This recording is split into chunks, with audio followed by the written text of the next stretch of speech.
Micheni oye! Form 4 mpo? Wazazi wa wahitimu wa Form 4 mpo pia? Mnafurahi? Nafurahi. Ndugu walimu, mwalimu mkuu wa shule ya Micheni na kamati yake ya shule ya Micheni, sambamba na viongozi wa serikali ya Micheni na kata nzima hii ya Mibrani au Micheni, na wageni waalikwa wote waliohudhuria hapa, viongozi wa dini kama wapo, sijama na wengineo. Nimefurahi sana kuwepo leo hii kama mgeni rasmi kwa kualikwa kwa makusudi na shule hii ya Micheni kwenye mahafali yao yanayodhihirisha dhahiri kwamba ni wabobezi na wazoefu, kwani mahafali haya ni ya 14 kufanyika, lakini walikaa wakatafakari na wakaamua ni vyema mahafali haya ya 14 wanipe mimi kijana wao, mwanaharakati wa wilayani hapa Mafia, na wakaniomba niwe mgeni rasmi. Binafsi na washukuru sana na nalibeba hili kwa moyo wa dhati kabisa, kwani naamini mtu wa aina yangu mimi Hasani, ambaye naitwa Hasani Mcheza, ni nadra sana kupata fursa ya aina hii kusimama leo kwenye kadamnasi. Basi naichukua kwa ukubwa huo. Baada ya kusema hayo, lazima niwasalimie ile asalamu alaikum kwa wale ndugu zangu Waislamu na wale wenye imani nyingine kama vile wa Kristo. Lazima tumtukuze Bwana Yesu, kwa hiyo tusifu Yesu Kristo. Mimi na machache tu ya kuyaongea kulingana muda umeenda, na kama alivyosema msemaji hapa MC kwamba na dharura ya kuelekea, ila sitoacha kuzungumza. Lakini mengi wameongea marafiki zangu, na mimi kwa kuwa hawa ni marafiki zangu sina budi kupingana nayo hayo, lakini pia lazima niaunge mkono hayo kwa sababu wao ni marafiki zangu, kwa hiyo tunaongea lugha moja. Mimi lugha zangu nitapenda niongee kwenye nyanja tatu. Nitapenda niongee na wanafunzi mnaomaliza mliopo, wazazi na jumla. Baada ya kuwashukuru na wapongeza sana wanafunzi wa Form 4 ambao leo hii mmehitimisha safari yenu ya miaka 4 kukaa hapa shuleni. Lakini kwa wale wanafunzi mliobaki hapa, nimeona kwenye nyimbo yenu mmesema mtembelewe msisahaulike.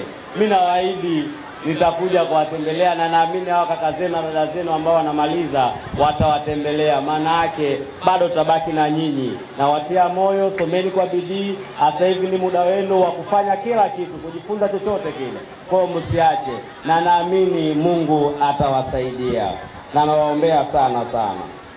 Lakini tunapokuja kwenye kidato cha 4 ambao leo muko very excited, yani mumekuwa na furaha na kupitiliza, niwapongeze kwa furaha hiyo mlionayo, lakini bado niwaombee mujaribu kuilinda, kwani kumaliza hii elimu ya kidato cha 5 sio mwisho wa masomo yenu kama marafiki zangu walivyosema, bali mna kila sababu ya kuifanya furaha endelevu, na njia pekee ya kufanya furaha endelevu ni kulinda heshima yenu ya wazazi wenu na walezi wenu, lakini pia kuwa na nidhamu.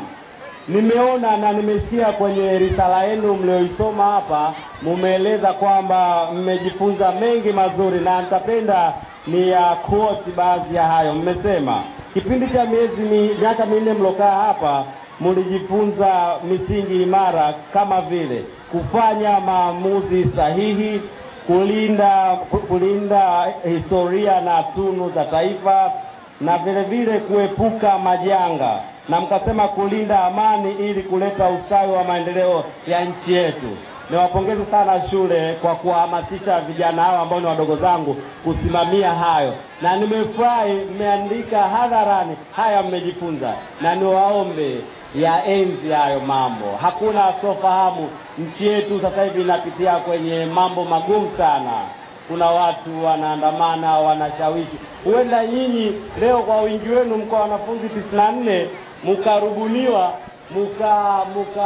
mukawe chachu ya kushawishi mama zenu na majirani zenu muanze kuvunja amani. Na waomba simamieni haya mazuri walimu wenu ambayo waliyaenzi, kwani haya yatawafanya muwe wanafunzi bora sana sana na sana. Na itakuwa fahari yangu nikiwaona nyote mna furaha, kwani mimi leo ndio mgeni rasmi wenu na muda sio mrefu nitawakabidhi vyeti. Naomba hiyo ikawe ni msimamo wenu. Nawaombea sana.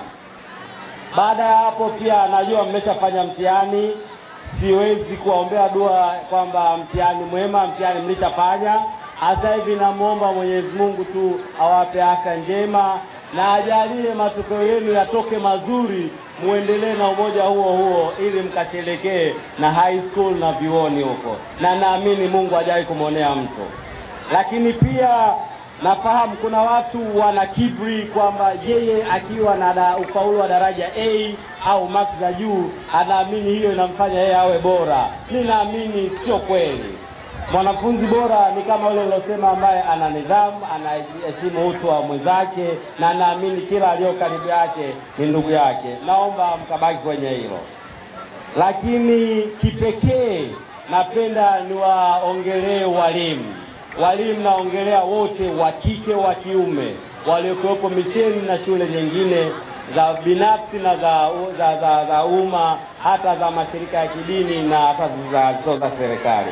Walimu hongereni sana sana sana, na mnafanya vitu vikubwa sana ambavyo mimi kwa binafsi bila kupepesa macho nasema nyinyi ndio watu pekee mnayofanya kazi kubwa, bora na yenye hitaji kwa nchi na dunia nzima. Regardless, licha ya kuangalia maslahi yenu, licha ya kuangalia ni fancy, yani na hadhi aina gani, lakini bado mnajitoa, kwani hata wanafunzi wamekiri mmewafundisha kuwa na utu, kulinda nchi, kulinda kila kitu, kwani mngeweza kuwafundisha hata namna gani ya kuanza kutumia vipuli kama bangi na vinginevyo. Lakini walimu hamkuangalia hayo. Wanafunzi mmepata bahati sana. Hawa walimu wetu ni watu ambao wanakesha usiku, wanaacha dina zao, wanaacha familia zao kuangalia tu mitihani yenu. Na nimeona fahari yao kubwa ni nyinyi kuwapa matokeo mazuri. Hawahitaji bonus ya hela, wanahitaji tu nyinyi muwe na high grade, muscore marks za juu. Walimu mimi nawapongeza sana. Naamini Mungu atawalipa kwa hiki ambacho mnakifanya kwa makusudi. Lakini namshukuru pia Mheshimiwa Diwani ameniomba, ameniambia niwe balozi wa maendeleo akademikali ya shule. Na kuahidi kwa historia yetu fupi sitokuangusha, na nalipokea kwa fahari kubwa sana na kwa kujiamini sana, kwa sababu wewe upo na ubeba ubalozi wa shule ya Micheni. Na naahidi nitashirikiana na wewe na marafiki zetu wote kuhakikisha Micheni inabaki kuwa shule yetu. Lakini katika risala zote mbili nilizosikia, nimeisikia risala ya watoto wa kidato cha 4, wameelezea historia yao ya kambi, wameelezea maisha yao miaka 4 na wamefurahia mafanikio yote, lakini walitamani licha ya kwa wao wanaondoka, watakaobaki zile tunazoita changamoto zitatuliwe au zipunguzwe, wakiamini wadogo zao zitawasaidia kwa ufanisi wa taaluma bora ya shule yetu. Lakini hatukuwasikia tu wanafunzi wa kidato cha 4, bali hata walimu wamesoma risala kwa hisia kali.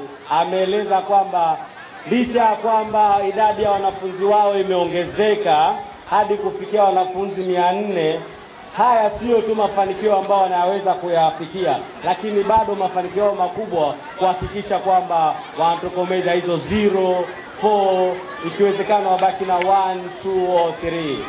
Lakini lengo lao kuhakikisha shule inakuwa. Wamesisitiza na wameshabiana na wanafunzi wa kidato cha 4 kwamba shule inapitia changamoto nyingi kama zilivyoainishwa. Niwapongeze wote wazazi na walezi waliounga mkono ukataji wa keki ambayo ilidhihirisha dhahiri kwamba ile keki hatuli tu kwa kusherekea, tunakula kwa uhitaji wa kufanya harambee ya kutatua matatizo ya shule. Tukaelekeza kabisa kwenye changamoto ya maji, japokuwa kwenye risala ya shule ilieleza mahitaji yalikuwa kama takriban 500,000. Niwashukuru, lengo tumefanikiwa, japo changamoto zilikuwa nyingi. Mimi wakati nakuja hapa niliwachukua rafiki zangu, nikiamini wafanyabiashara rafiki zangu, nikasema huku twendeni basi tukajaribu hata kutatua hiyo ya maji. Lakini nyinyi wazazi, viongozi huku wote, swala la maji naamini limetatuliwa. Naamini linahitaji tu utekelezaji. Huenda mpaka kufikia Jumatano itakuwa walimu wote wana maji. Na kama kutakuwa na changamoto basi tuungane, kwa sababu mimi ndio nishakuwa balozi tayari au balozi wa muda. Sasa changamoto ni nyingi. Wakati tumeona mafanikio ya harambee ya maji yanaenda, kwa kuwa mlionyesha mna mahitaji mengi na mengine yanahitaji nguvu nyingi, yanahitaji muda mrefu, yanahitaji technical kama mambo ya ujenzi wa majengo, yanahitaji engineering, yanahitaji bill of quantity, yanachukua muda.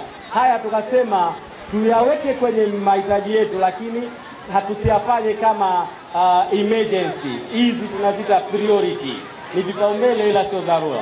Kwa hiyo baada kuona harambee ya maji imefanikiwa, nimeona hapa tuna harambee nyingine ambayo tunaweza kuigusa. Kuna katika risala nasema kuna mahitaji ya laptop, kompyuta mpakato ambazo aliamini zikipatikana na mwalimu aliqualify, alidhihirisha kwamba zama zimebadilika, tuko kwenye digital. Akasema upatikanaji wa laptop huenda ukachochea ufaulu na ufanisi wa taaluma ya shule. Kuna wengine ikabidi fikra ihame kutoka kwenye maji tukaja moja kwa moja kwenye laptop. Na nitamke tu hadharani, hili swala la laptop 20 mimi na rafiki zangu tutalichukua na tutaanza kuzikabidhi laptop pindi shule mkaanza kufungua, kwa sababu nafahamu fika mnaenda kufunga shule siku si nyingi, na kwenye risala yenu mmedhihirisha kwamba mnahitaji laptop 20. Mimi kama mgeni rasmi na kama balozi wenu mlioniteua leo, naanza kazi sasa hivi, nitawapatia hizo laptop 20 na niwadhirishie tu tayari nimeanza uratibu kupitia marafiki zangu na wengine. Nina watu hapa pengine ambao mnawafahamu wameanza kunichangia hela. Kuna mtu anaitwa Hassan Zunde, anatoka hapa Chemchem. Yeye ametoa mchango wa 100,000 kwenye laptop. Kuna Ismail Shahabuji, yeye ametoa 120,000 kwenye laptop. Kuna Abrahmani Mbuyu, wote watu wa Usewe huko, yeye ametoa 50,000 kwenye laptop.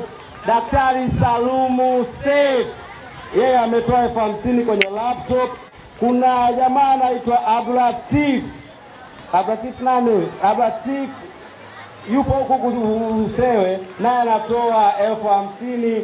Kuna mheshimiwa diwani wa Mibrana ataunga mkono. Kuna Kasim Hamis Kindamba, yeye atatoa 50,000. Kuna Dr. Ahmad Seleman atatoa 30,000. Na kuna mdau mmoja ameomba jina lake lisitajwe, yeye ametuma 150,000 tayari kwenye laptop. Tumeona budget ya laptop umeongelea kati ya 200,000 mpaka 350,000. Kwa hiyo tumejipima kwa kamati yetu na nguvu yetu, hili la laptop tunalibeba. Niwathibitishie walimu na kamati ya shule, wazazi na wanafunzi mliopo, mimi leo nikiondoka naondoka na deni la laptop, na tutaanza kulikabidhi kama nilivyoeleza. Badala ya kusema hayo, sina budi kuwaomba tuendelee kudumisha amani ya nchi yetu, tujiepushe kabisa kwenye vuguvugu iliyopo, kwa sababu haya mambo ni ya mihemko na ni ya muda, sio ya kujenga na kulinda nchi yetu. Lakini niwathibitishie kwamba kwa pamoja tunaweza kuijenga Micheni mpya yenye ufaulu bora. Nimeona mmekuwa watu watatu, lakini sasa lengo letu tuwe shule namba 1, kwa sababu hapa Micheni miaka ya nyuma hapakuwa na shule. Mimi Kitomondo kuiona inaongoza kwa shule ya kwanza, mimi sishangai, kwa sababu ni shule zoefu ya muda mrefu. Nataka nione ubunifu wenu na umahiri wenu walimu, na hizi laptop ambazo tunawaletea, ni kweli tatizo laptop au tatizo walimu wenyewe? Baada ya kusema hayo, niwashukuru sana wote mlionisikiliza, na nawaombea kila laheri, na naomba niishie hapa, na tutaonana kila muda ninapohitajika, kwa sababu sasa mimi ndio nishakuwa balozi wenu. Asante sana na mbarikiwe sana.